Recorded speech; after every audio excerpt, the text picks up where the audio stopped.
ଆଜି ପର୍ଯ୍ୟନ୍ତ ସମୁଦ୍ର ମଧ୍ୟରେ ରହୁଥିବା ସାତ ଦେବୀଙ୍କୁ କ'ଣ ପାଇଁ ପୂଜା କରାଯାଏ? ନୀଳ ଆକାଶ ଓ ଗଭୀର ସମୁଦ୍ର ମଧ୍ୟରେ ଲୁଚିଥିବା ଗୋଟିଏ ପବିତ୍ର ଧାମ ଅଛି।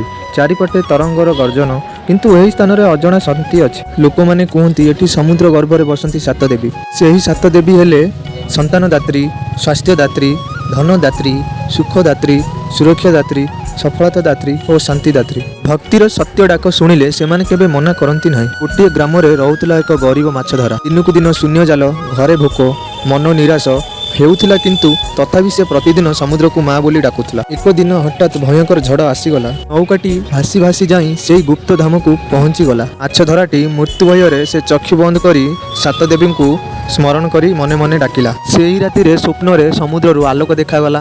ସେହି ଆଲୋକରୁ ସାତ ଦେବୀ ପ୍ରକଟ ହୋଇ କହିଲେ, ଲୋଭ ଛାଡ଼ି ଯାହା ମାଗିବୁ ତାହା ପାଇବୁ। ମାଛଧରାଟି କେବଳ ପରିବାରର ସୁରକ୍ଷା ଓ ଶାନ୍ତି ମାଗିଲା। ପରଦିନ ସମୁଦ୍ର ଶାନ୍ତ ଥିଲା। ଜାଲରେ ଭରିଗଲା ମାଛ। ଦୁଃଖ ଧୀରେ ଧୀରେ ଦୂରେଇ ଗଲା। ଦେବୀଙ୍କ ଆଶୀର୍ବାଦରେ ତାଙ୍କ ଘରେ ଆସିଲା ସୁଖ ଓ ସମୃଦ୍ଧି। ଆଜିର ଅନୁଚିନ୍ତା। ଆଜି ବି ଲୋକ କୁହନ୍ତି ସମୁଦ୍ର ମଧ୍ୟରେ ବସୁଥିବା ସେହି ସାତ ଦେବୀ ଶୁଦ୍ଧ ମନ, ଗଭୀର ଭକ୍ତି ଓ ନିଷ୍କାମ ପ୍ରାର୍ଥନା ଦେଖିଲେ ଆଜି ବି ଭକ୍ତଙ୍କ ସବୁ ଇଚ୍ଛା ପୂରଣ କରନ୍ତି। ଜୟ ଜଗନ୍ନାଥ। ଆଶା କରୁଛି ଆପଣମାନେ ବହୁତ ଭଲ ଥିବେ। ଯଦି ଭିଡ଼ିଓଟି ଭଲ ଲାଗିଥାଏ କମେଣ୍ଟରେ କିଛି ସାତ ଦେବୀଙ୍କ ପାଇଁ ଲେଖିବେ। ରହୁଛି ନମସ୍କାର। ଦେଖାବା ଆଉ ଏକ ନୂତନ ଭିଡ଼ିଓରେ। ଯଦି ଏଇଭଳି ଭିଡ଼ିଓ ଆପଣମାନଙ୍କୁ